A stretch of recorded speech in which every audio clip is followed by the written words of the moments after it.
ಹಾಸನ್ ಅವರು ಕ್ಷಮೆ ಕೇಳುವ ರೀತಿ ಕಾಣ್ತಾ ಇಲ್ಲ. ಈಗ ಫಿಲ್ಮ್ ಚೇಂಬರ್ ಮತ್ತೆ 24 ಗಂಟೆ ಟೈಮ್ ಕೊಟ್ಟಿದೆ ಅಂತ ಹೇಳಿ ಜಿ ಕನ್ನಡ ನ್ಯೂಸ್ಗೆ ಉಮೇಶ್ ಬಣಕರ್ ಹೇಳಿಕೆಯನ್ನ ಕೊಟ್ಟಿದ್ದಾರೆ. ಇನ್ನು ಏನ್ ಹೇಳಿದ್ದಾರೆ ಅಂತ ನೋಡ್ತಾ ಹೋಗೋದಾದ್ರೆ, ಯಾವ ನಿರ್ಧಾರವನ್ನ ತೆಗೆದುಕೊಳ್ತಾರೆ ಅನ್ನೋದನ್ನ ಕಾದು ನೋಡಬೇಕಿದೆ.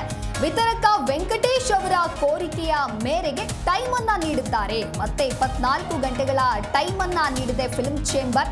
ಕಮಲ್ ಕ್ಷಮೆ ಕೇಳದೆ ಹೋದ್ರೆ ಸಿನಿಮಾ ಬಿಡುಗಡೆಗೆ ಅವಕಾಶವಿಲ್ಲ, ಅವರ ಸಿನಿಮಾ ರಿಲೀಸ್ಗೆ ಅವಕಾಶವನ್ನ ನೀಡೋದಕ್ಕೆ ಬಿಡೋದಿಲ್ಲ ಅನ್ನೋದಾಗಿ ಉಮೇಶ್ ಬಣಕರ್ ಜಿ ಕನ್ನಡ ನ್ಯೂಸ್ಗೆ ಹೇಳಿಕೆ ಕೊಟ್ಟಿದ್ದಾರೆ.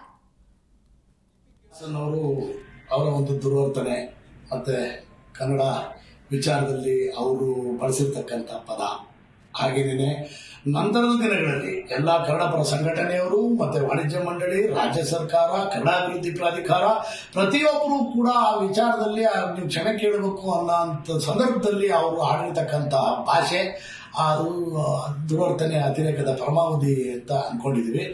ಯಾವುದೇ ಕಾರಣಕ್ಕೂ ಚಿತ್ರ ಬಿಡುಗಡೆ ಮಾಡಲೇಬಾರದು, ನೀವು ಅವ್ರು ಕ್ಷಮೆ ಕೇಳಿದ್ರು ಕೂಡ ಮಾಡಬಾರದು ಅಂತಕ್ಕಂಥದ್ದು ಎಲ್ಲ ಕನ್ನಡಪರ ಸಂಘಟನೆಗಳ ಒಂದು ಒತ್ತಾಯ. ರಾಜ್ಯ ಸರ್ಕಾರದ್ದು ಕೂಡ ಅದೇ ಒತ್ತಾಯ ಆಗಿದೆ.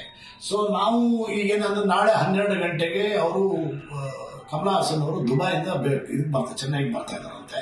ಆ ಸಂಬಂಧಪಟ್ಟಂತ ಹಂಚಿಕೆದಾರರು, ನಿರ್ಮಾಪಕರು ಮತ್ತೆ ಅಲ್ಲಿಯ ಅಂದ್ರೆ south Indian film chamber of ಕಾಮರ್ಸ್ಗೆ ಸಂಬಂಧಪಟ್ಟಂತಹ ನಿರ್ಮಾಪಕರ ವೇದಿಕೆ, ಅವ್ರನ್ನ ಕೂರಿಸ್ಕೊಂಡು ನಿರ್ಮಾಪಕನಿಗೆ ಆಗುತ್ತಾ ಇರತಕ್ಕಂಥ ಆದಾಯದ ನಷ್ಟದ ಬಗ್ಗೆ ಮನವರಿಕೆ ಮಾಡಿಕೊಡ್ಬೇಕು ಅಂತಕ್ಕಂಥ ಉದ್ದೇಶ ಅಲ್ಲಿ ಜನಗಳಿಗೆ ಇದೆ. ಅಂದ್ರೆ south Indian film chamber of commerce ಸಂಬಂಧಪಟ್ಟ ಹಾಗೆ ನಾನು ಅದಕ್ಕೆ ಸಂಬಂಧಪಟ್ಟ ಹಾಗೆ Ravi Kottarkar, south Indian film chamber of commerce, ಹಾಗೆಯೇ FFI film federation of India ಆ ಅಧ್ಯಕ್ಷತೆಯನ್ನು ಕೂಡ ಮಾತಾಡಿದೆ. ಇವತ್ತು ನಾಳೆ 12 ಗಂಟೆಗೆ ಮೀಟಿಂಗ್ಗೆ ನಾವೆಲ್ಲ ಸೇರ್ಕೊಂತಾ ಇದ್ದೀವಿ. ಏನಾಗುತ್ತೆ ಅನ್ನೋದನ್ನ ನಾಳೆ 12 ಗಂಟೆ ಮೇಲೆ ನಿಮ್ಗೆ ತಿಳಿಸ್ತೀವಿ ಅಂತಕ್ಕಂಥ ಮಾತನ್ನ ಹೇಳಿದ್ದಾರೆ.